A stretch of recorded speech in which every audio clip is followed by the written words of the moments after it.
Welcome to new friend of me, REALME C31, and I'll show you how to change lock screen wallpaper on this device.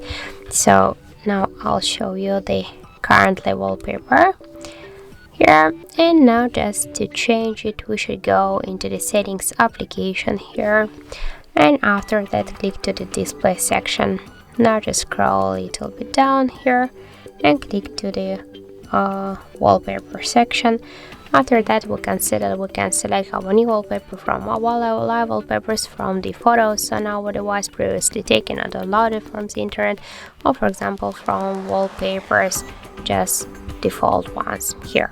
And now just to select one from this wallpaper, for example this one, click here on the right down corner and click to lock screen.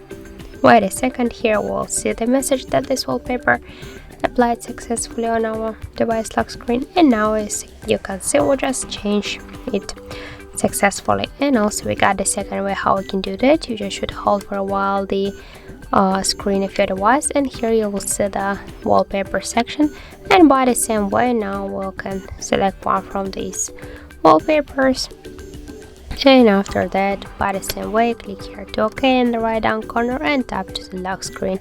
Wait a second here, and as can you see we just also successfully changed our lock screen wallpaper.